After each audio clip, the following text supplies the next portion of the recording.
have more than once been read to the Socratic Club at Oxford, in which a contrast was drawn between a supposedly Christian attitude and a supposedly scientific attitude to belief. We have been told that the scientist thinks it his duty to proportion the strength of his belief exactly to the evidence, to believe less as there is less evidence, and to withdraw belief altogether when reliable adverse evidence turns up. We have been told that, on the contrary, the Christian regards it as positively praiseworthy to believe without evidence, or in excess of the evidence, or to maintain his belief unmodified in the teeth of steadily increasing evidence against it. Thus, a faith that has stood firm, which appears to mean a belief immune from all the assaults of reality, is commended. If this were a fair statement of the case, then the coexistence within the same species of such scientists and such Christians would be a very staggering phenomenon. The fact that the two classes appear to overlap, as they do, would be quite inexplicable. Certainly, all discussion between creatures so different would be hopeless. The purpose of this essay is to show that things are really not quite so bad as that. The sense in which scientists proportion their belief to the evidence and the sense in which Christians do not, both need to be defined more closely. My hope is that when this has been done, though disagreement between the two parties may remain, they will not be left staring at one another in wholly dumb and desperate incomprehension. And first, a word about belief in general. I do not see that the state of proportioning belief to evidence is anything like so common in the scientific life as has been claimed. Scientists are mainly concerned not with believing things, but with finding things out. And no one, to the best of my knowledge, uses the word believe about things he has found out. The doctor says he believes a man was poisoned before he has examined the body. After the examination, he says the man was poisoned. No one says that he believes the multiplication table. No one who catches a thief red-handed says he believes that man was stealing. The scientist, when at work, that is, when he is a scientist, is laboring to escape from belief and unbelief into knowledge. Of course, he uses hypotheses or supposals. I do not think these are beliefs. We must look, then, for the scientist's behavior about belief, not to his scientific life, but to his leisure hours. In actual modern English usage, the verb believe, except for two special usages, generally expresses a very weak degree of opinion. Where is Tom? Gone to London, I believe. The speaker would be only mildly surprised if Tom had not gone to London after all. What was the date? 430 BC, I believe. The speaker means that he is far from sure. It is the same with the negative if it is put in the form, I believe not. Is Jones coming up this term? I believe not. But if the negative is put in a different form, it then becomes one of the special usages I mentioned a moment ago. This is, of course, the form, I don't believe it, or the still stronger, I don't believe you.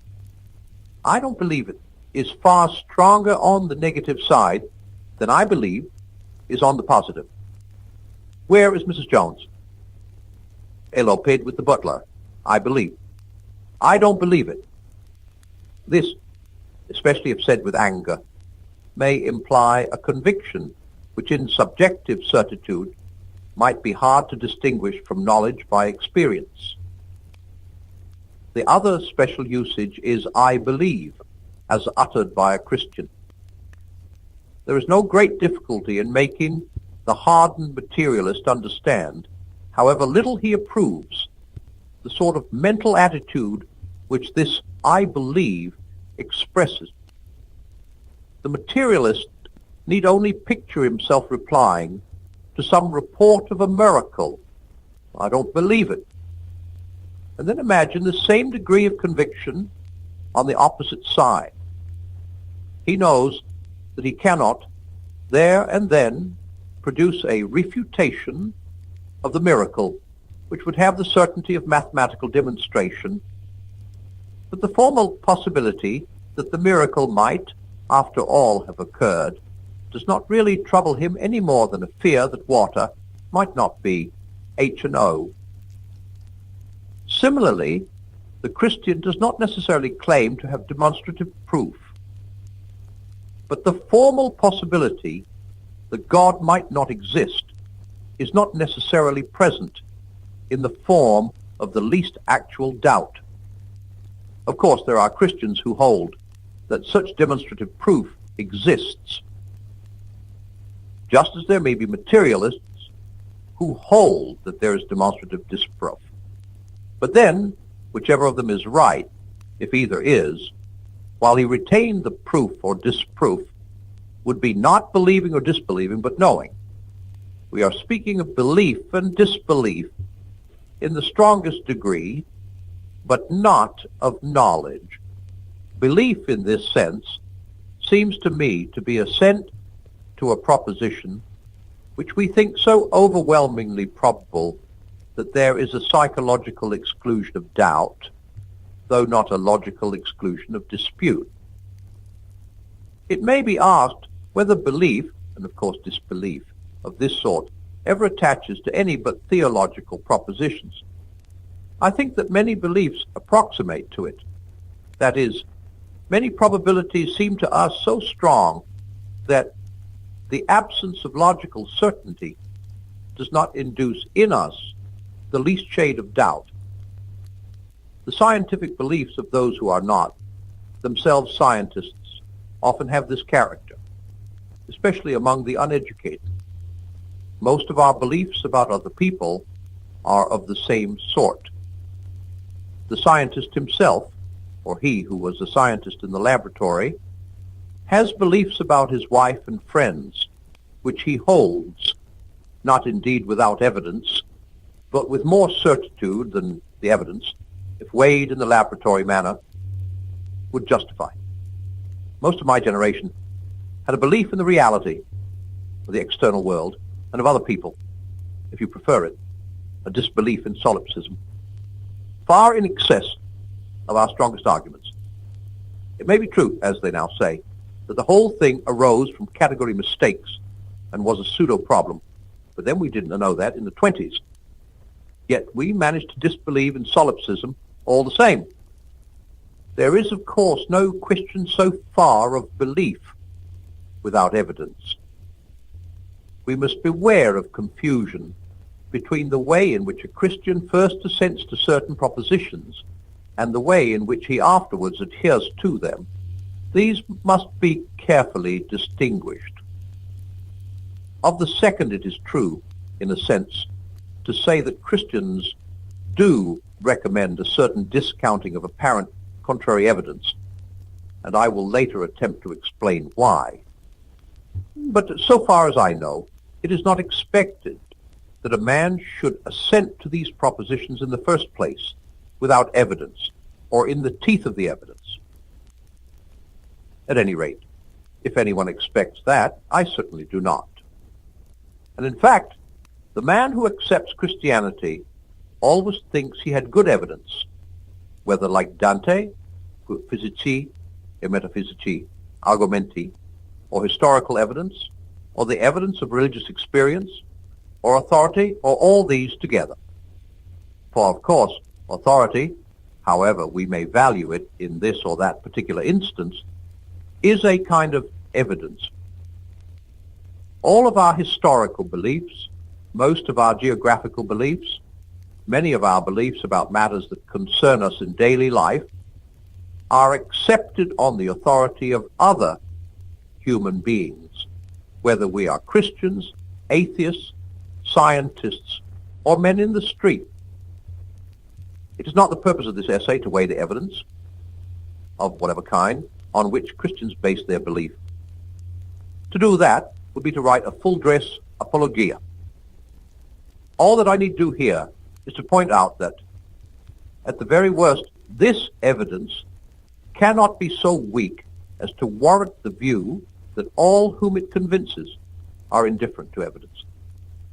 The history of thought seems to make this quite plain. We know, in fact, that believers are not cut off from unbelievers by any portentous inferiority of intelligence or any perverse refusal to think. Many of them have been people of powerful minds. Many of them have been scientists.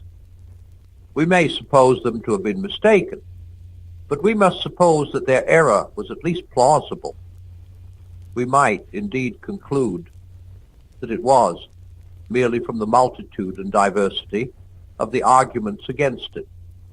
For there is not one case against religion, but many. Some say, like Capaneus in Statius, that it is a projection of our primitive fears. Primus in orbe Deus fecit timor. Others, with Euhemeros, that it is all a plant put up by wicked kings, priests, or capitalists. Others, with Tyler, that it comes from dreams about the dead. Others, with Fraser, that it is a byproduct of agriculture. Others, like Freud, that it is a complex. The moderns, that it is a category mistake. I will never believe that an error against which so many and various defensive weapons have been found necessary was, from the outset, wholly lacking in plausibility. All this post-haste and rummage in the land obviously implies a respectable enemy.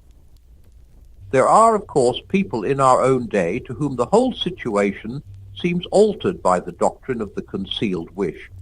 They will admit that men, otherwise apparently rational, have been deceived by the arguments for religion. But they will say that they have been deceived first by their own desires and produced the arguments afterwards as a rationalization. That these arguments have never been intrinsically even plausible, but have seemed so because they were secretly weighted by our wishes. Now, I do not doubt that this sort of thing happens in thinking about religion as in thinking about other things. But as a general explanation of religious assent, it seems to me quite useless. On that issue, our wishes may favor either side or both. The assumption that every man would be pleased, and nothing but pleased if only he could conclude that Christianity is true, appears to me to be simply preposterous. If Freud is right about the Oedipus complex, the universal pressure of the wish that God should not exist must be enormous, and atheism must be an admirable gratification to one of our strongest suppressed impulses. This argument, in fact, could be used on the theistic side, but I have no intention of so using it. It will not really help either party. It is fatally ambivalent. Men wish on both sides, and again there is fear, fulfillment, as well as wish fulfillment, and hypochondriac temperaments will always tend to think true what they most wish to be false. Thus, instead of the one predicament on which our opponents sometimes concentrate, there are in fact four. A man may be a Christian because he wants Christianity to be true. He may be an atheist because he wants atheism to be true. He may be an atheist because he wants Christianity to be true. He may be a Christian because he wants atheism to be true. Surely these possibilities cancel one another out. They may be of some use in analyzing a particular instance of belief or disbelief where we know the case history, but as a general explanation of either, they will not help us. I do not think they overthrow the view that there is evidence both for and against the Christian propositions which fully rational minds, working honestly, can assess differently. I therefore ask you to substitute a different and less tidy picture for that with which we began. In it, you remember, two different kinds of men, scientists, who proportioned their belief to the evidence, and Christians who did not, were left facing one another across a chasm. The picture I should prefer is like this. All men alike, on questions which interest them, escape from the region of belief into that of knowledge when they can, and if they succeed in knowing, they no longer say they believe. The questions in which mathematicians are interested admit of treatment by a particularly clear and a strict technique. Those of the scientist have their own technique, which is not quite the same. Those of the historian and the judge are different again. The mathematician's proof, at least so we laymen suppose, is by reasoning, the scientists by experiment, the historians by documents, the judges by concurring sworn testimony. But all these men, as men, on questions outside their own disciplines, have numerous beliefs to which they do not normally apply the methods of their own disciplines. It would indeed carry some suspicion of morbidity and even of insanity if they did. These beliefs vary in strength, from weak opinion to complete subjective certitude. Specimens of such beliefs at their strongest are the Christians I believe and the convinced atheists I don't believe a word of it. The particular subject matter on which these two disagree does not, of course, necessarily involve such strength of belief and disbelief. There are some who moderately opine that there is or is not a God, but there are others whose belief or disbelief is free from doubt, and all these beliefs, weak or strong, are based on what appears to the holders to be evidence. But the strong believers or disbelievers, of course, think they have very strong evidence. There is no need to suppose stark unreason on either side. We need only suppose error. One side has estimated the evidence wrongly, and even so, the mistake cannot be supposed to be of a flagrant nature. Otherwise, the debate would not continue. So much, then, for the way in which Christians come to assent to certain propositions.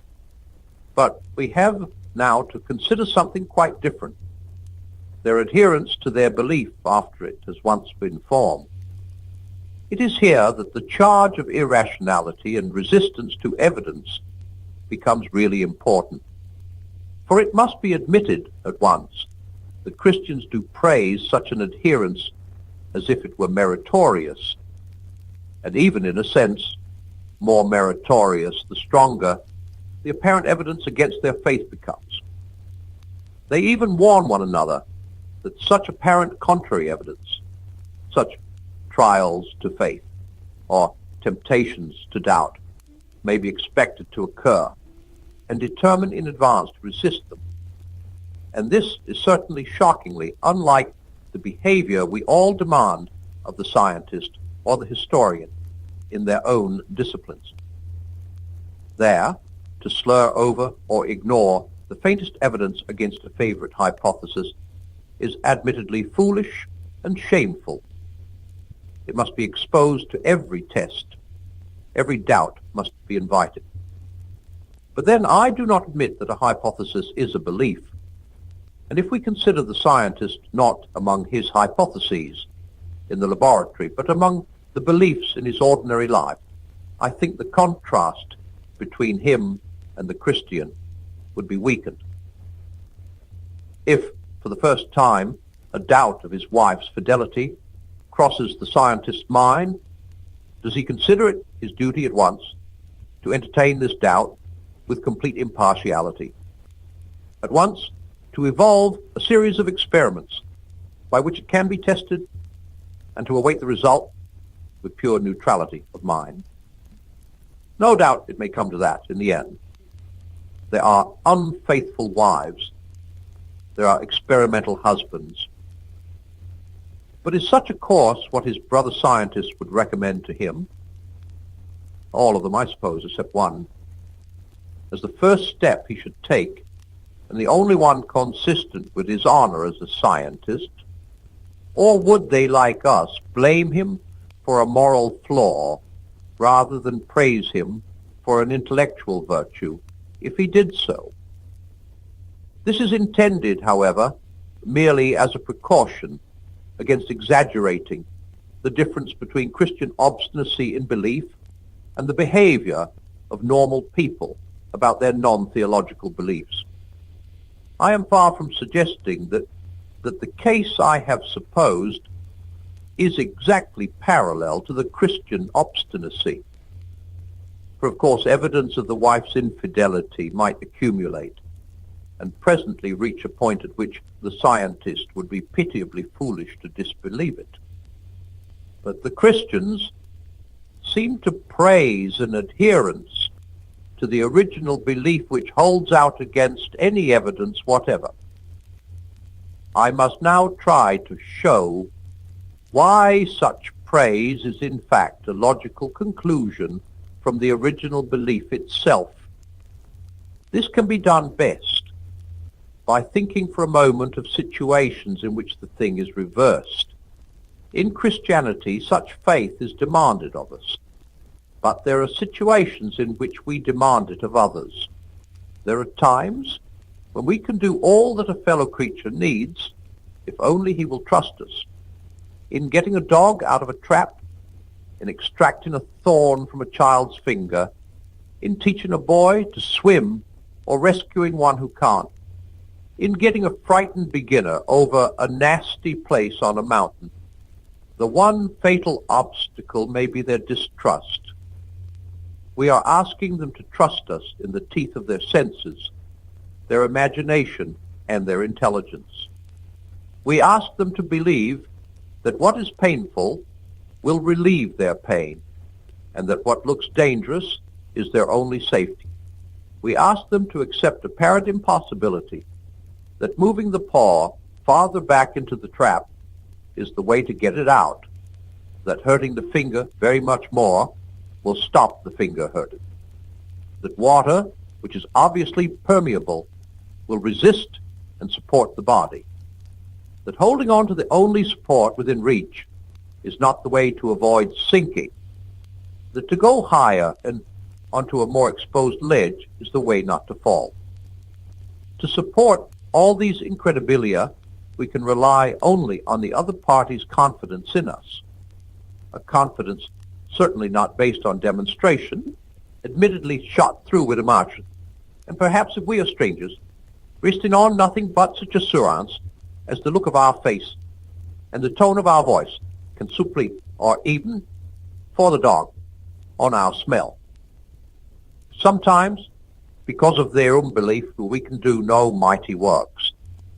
But if we succeed, we do so because they have maintained their faith in us against apparently contrary evidence.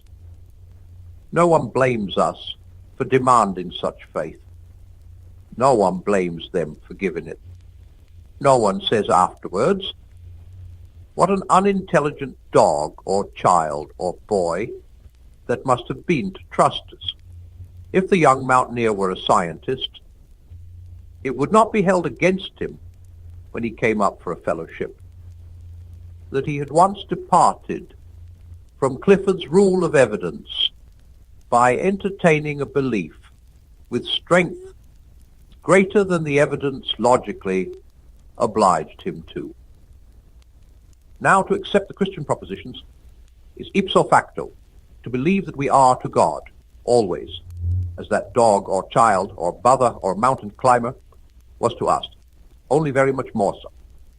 From this, it is a strictly logical conclusion that the behavior which was appropriate to them will be appropriate to us, only very much more so.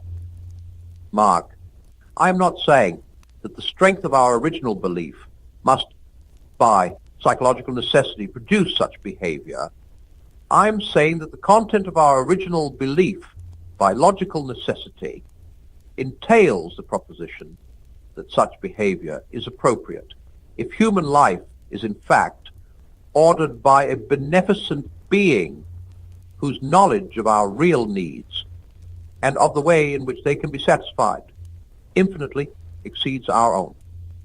We must expect a priori that his operations will often appear to us far from beneficent and far from wise, and that it will be our highest prudence to give him our confidence in spite of this. This expectation is increased by the fact that when we accept Christianity, we are warned that apparent evidence against it will occur, evidence strong enough to deceive, if possible, the very elect. Our situation is rendered tolerable by two facts. One is that we seem to ourselves, besides the apparently contrary evidence, to receive favorable evidence. Some of it is in the form of external events, as when I go to see a man moved by what I felt to be a whim, and find he has been praying that I should come to him that day. Some of it is more like the evidence on which the mountaineer or the dog might trust his rescuer, the rescuer's voice, look, and smell. For it seems to us, though you, on your premises, must believe us deluded, that we have something like a knowledge by acquaintance of the person we believe in, however imperfect and intermittent it may be. We trust not because a God exists, but because this God exists.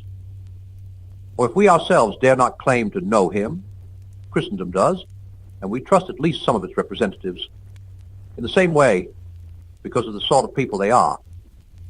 The second fact is this: we think we can see already. Why?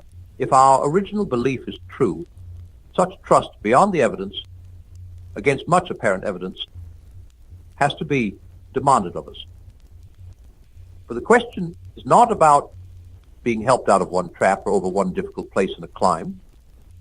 We believe that his intention is to create a certain personal relation between himself and us, a relation really sui generis, but analogically describable in terms of filial or of erotic love.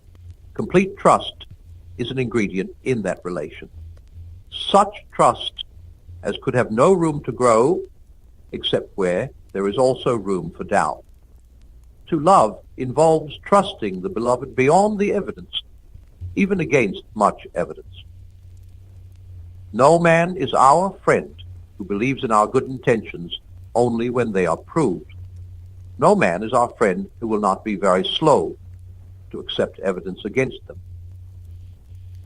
Such confidence between one man and another is in fact almost universally praised as a moral beauty, not blamed as a logical error. And the suspicious man is blamed for a meanness of character, not admired for the excellence of his logic. There is, you see, no real parallel between Christian obstinacy in faith and the obstinacy of a bad scientist trying to preserve a hypothesis, although the evidence has turned against it. Unbelievers very pardonably get the impression that an adherence to our faith is like that, because they meet Christianity, if at all, mainly in apologetic works. And there, of course, the existence and beneficence of God must appear as a speculative question like any other. Indeed, it is a speculative question as long as it is a question at all. But once it has been answered in the affirmative, you get quite a new situation. To believe that God, at least this God, exists, is to believe that you as a person now stand in the presence of God as a person. What would, a moment before, have been variations in opinion, now become variations in your personal attitude to a person. You are no longer faced with an argument which demands your assent, but with a person who demands your confidence. A faint analogy would be this: it is one thing to ask in vacuo, whether so-and-so will join us tonight, and another to discuss this when so-and-so's honor is pledged to come, and some great matter depends on his coming.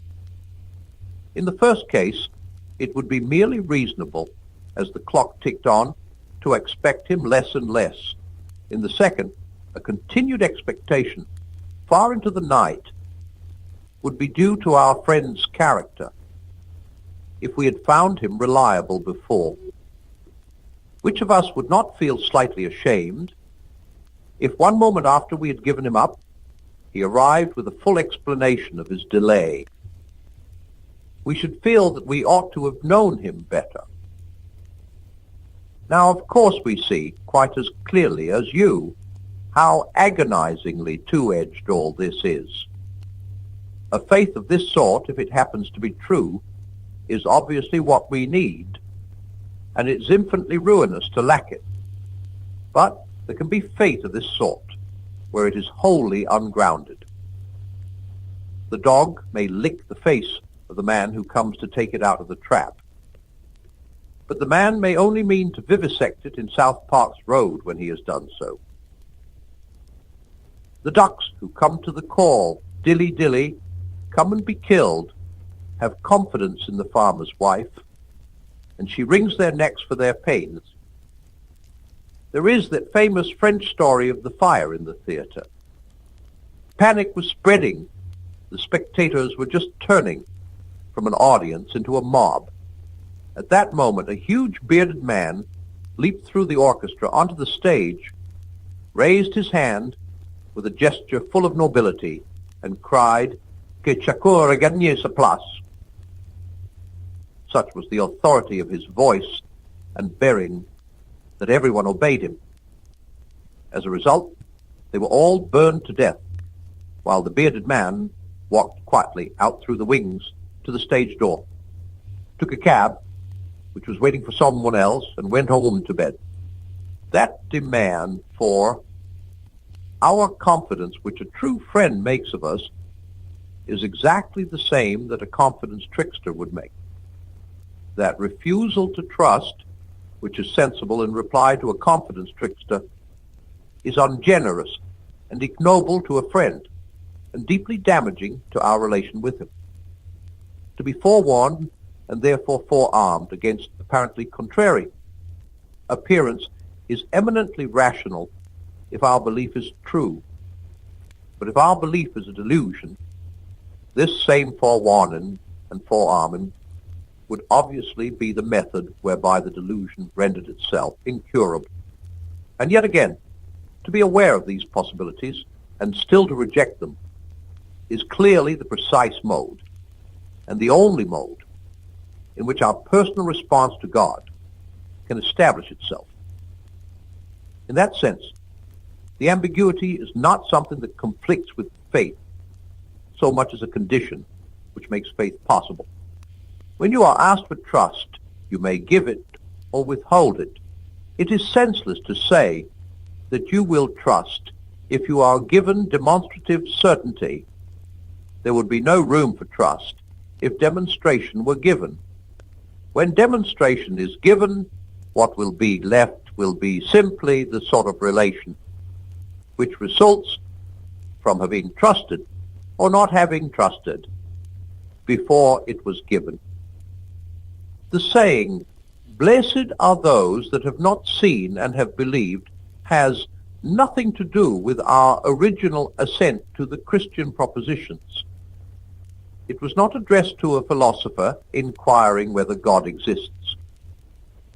It was addressed to a man who already believed that, who already had long acquaintance with a particular person, and evidence that that person could do very odd things, and who then refused to believe one odd thing more, often predicted by that person, and vouched for by all his closest friends. It is a rebuke not to skepticism in the philosophic sense, but to the psychological quality of being suspicious. It says, in effect, "You should have known me better." There are cases between man and man where we should all, in our different way, bless those who have not seen and have believed. Our relation to those who trusted us only after we were proved innocent in court cannot be the same as our relation to those who trusted us all through. Our opponents, then, have a perfect right to dispute with us about the grounds of our original assent. But they must not accuse us of sheer insanity if, after the assent has been given, our adherence to it is no longer proportioned to every fluctuation of the apparent evidence. They cannot, of course, be expected to know on what our assurance feeds and how it revives and is always rising from its ashes. They cannot be expected to see how the quality of the object which we think we are beginning to know by acquaintance drives us to the view that if this were a delusion, then we should have to say that the universe had produced no real thing of comparable value, and that all explanations of the delusion seem somehow less important than the thing explained. That is knowledge we cannot communicate, but they can see how the assent of necessity moves us from the logic of speculative thought into what might perhaps be called the logic of personal relations. What would, up till then, have been variations simply of opinion become variations of conduct by a person to a person. Credere dem esse turns into credere in dem. And dem here is this God, the increasingly knowable Lord.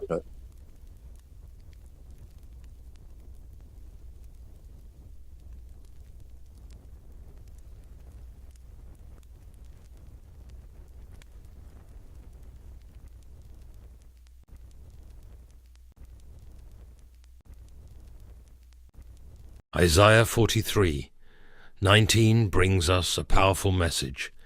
In this passage, Isaiah conveys a revelation. Behold, I am doing a new thing. Now it springs forth. Do you not perceive it? I will make a way in the wilderness and rivers in the desert. It is important to understand that God is guiding us through the desert of life, regardless of the challenges we face, and He assures us something new is on its way for us. God is the architect of new beginnings and delights in inaugurating new things. Creation itself testifies to this. He designed our bodies to renew constantly with new cells and hair. We experience new days, years, and seasons. In Christ we are blessed with a new life, full of opportunities and challenges. One of the final promises in the Bible is the renewal of all things, Revelation 21:5. Even if you have gone through long periods of dryness, God is about to bring something new into your life. It may have been a hard path, but renewal is on its way. He promises, I will make a way in the wilderness for you. I know many feel isolated, rejected, and in distressing situations, but this path is the route to your purpose. According to Isaiah 43:19, he declares, Behold, I am doing a new thing. Made in the image of God, we too are drawn to the new. We are constantly seeking innovations, new experiences, and sensations. However, it is curious to observe that when God begins a transformation in our lives, our tendency is to resist. This is the rare occasion when we prefer the familiar to the unknown. I confess that I also resist changes, like many, because I have a specific vision for my life and resist anything that threatens to alter it. Therefore, when God introduces new things into my existence, my instinctive reaction is to resist and cling to the comfort of the known. It is unfolding at this very moment. Are you paying attention? God loves the new, for He is constantly seeking a fresh vessel to perform innovative works in a new era.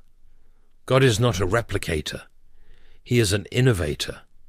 He does not seek to recreate what has been.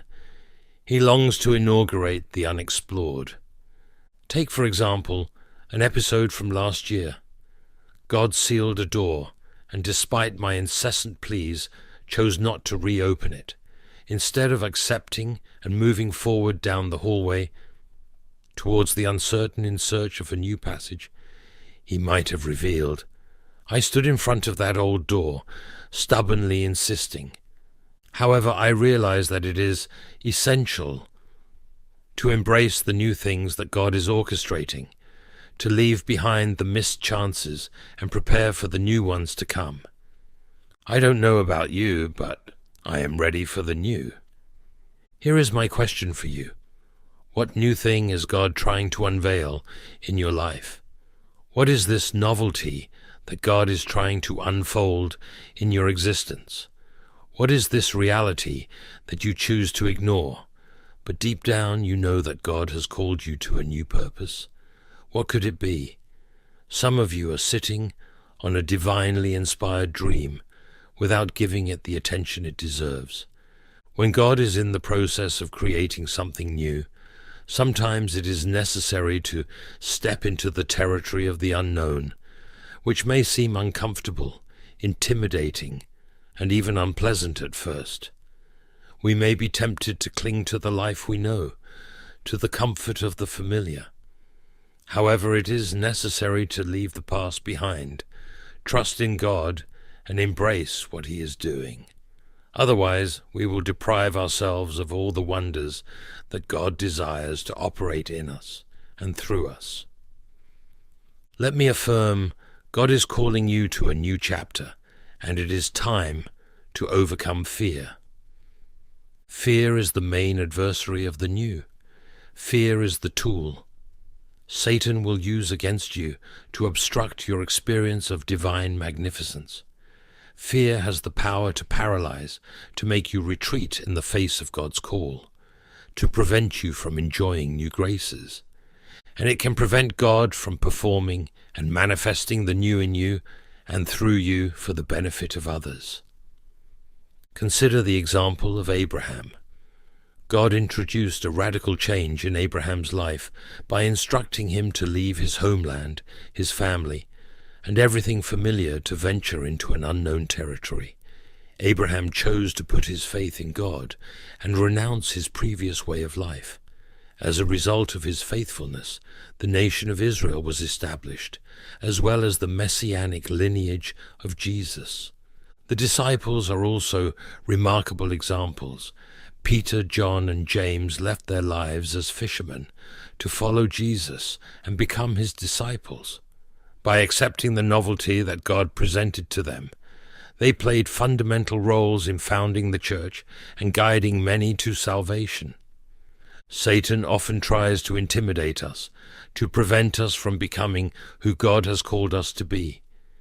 He whispers lies like, "You are too old, you are too young, you are not capable enough, you are not attractive enough, you are not worthy, you cannot do it, your faith is insufficient." He employs these strategies, and for many of us, fear manifests in different ways. Some fear failure. Satan delights in using fear. And what is my response to the adversary? In Christ all things are possible. It is not me, but Christ in me. However, when we decide to trust in God and embark on new beginnings, we must be prepared to face challenges. This is because new beginnings with God often come with periods of trial and preparation, since we are not always ready for the missions He assigns us. He molds and tests us until we are fit, and the desert is often His chosen training ground. Therefore, I may not be sufficient, but Jesus is. This is the message I have for you. Do not let fear prevent you from experiencing the new thing that God is bringing into your life. Do not let fear obstruct your path. Listen well. Begin what God has called you to. Take the first steps in what you were created for. Engage in what you were prepared for. Embark on what God has specially planned for you. Start now. 3 words that can transform your life. start now. There will never be the perfect moment or circumstance to begin the change you desire. David, the youngest of 8 brothers, seemed insignificant in the eyes of many. However, God had grand plans for him, anointing him as the future king of Israel. But David's coronation was not immediate. He faced a long period of trials and maturation, which lasted about 15 years before ascending to the throne. Like David, other biblical figures such as Moses, John the Baptist, and even Jesus went through phases of testing and refinement. After his baptism, Jesus withdrew to the desert, where he spent 40 days in intense reflection before beginning his ministry. Ecclesiastes, written by Solomon, offers us this wisdom. If you wait for perfect conditions, you will never do anything. How many times have we heard someone say, "When things calm down"? But the truth is that life rarely offers calm. It is a constant learning process to live amid chaos. Therefore, whatever you have planned, start now. Do not wait for the ideal moment. Seek the new that God is bringing. Embrace today's opportunities. Remember that God's mercy is renewed every morning. Look for this new mercy, not a repetition of the past, but a fresh start. When God freed the Israelites from slavery, he took them out of everything they knew and guided them to a new land. Before reaching the promised land, God led them through a longer path, intentionally, to strengthen and prepare them for what was to come. The desert was the stage for their trials and preparation, but they did not pass the test. They could not detach from the past. They longed for the good old days and wanted to return to Egypt. They did not endure hardships with patience. Instead, they complained and murmured. And finally, they did not trust in God and hesitated to enter the promised land. As a result, they were condemned to wander the desert for 40 years. When we face disappointments, when our dreams fail, it is easy to settle and believe that we have reached our limit. But God challenges us in Isaiah. "I am doing a new thing. Now it springs forth. Do you not perceive it?" God is about to inaugurate a new chapter in your life. He did not create us to remain stagnant. He has new opportunities, new relationships, and new blessings reserved for us. Do not let this be your story. I have acted like the Israelites myself, but I am learning to trust God and follow him, even if it means venturing beyond my comfort zone. I am striving to let go of my own plans and embrace his, for God's plans are infinitely superior to ours. If you feel that God is bringing something new into your life, do not resist like the Israelites, but embrace it with open arms. Leave the past behind and be ready for the tests and preparation that will come. If we trust him, he will elevate us to higher levels and perform wonders through us. Today marks the beginning of a renewed era. The chains that once limited you are dissolving. What imprisoned you is fading away. Obstacles may seem insurmountable. Perhaps you do not see the way to realize your dreams. You feel confined, as if you are imprisoned, limited by your surroundings. But God is proclaiming something new. I am inaugurating a new beginning. I am creating streams in the wasteland. I am turning barren ground into fertile fields. It is time to align with God.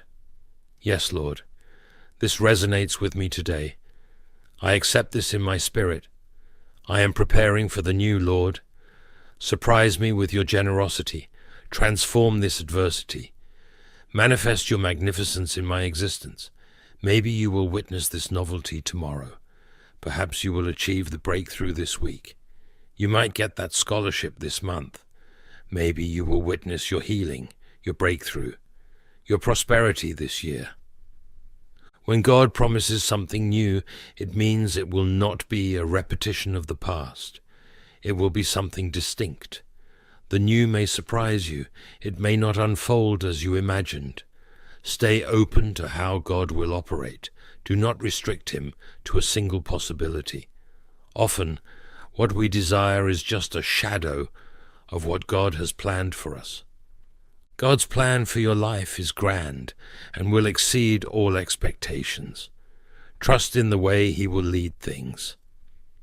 If we cling too tightly to our own desires for how things should be, we risk not recognizing the new things God brings.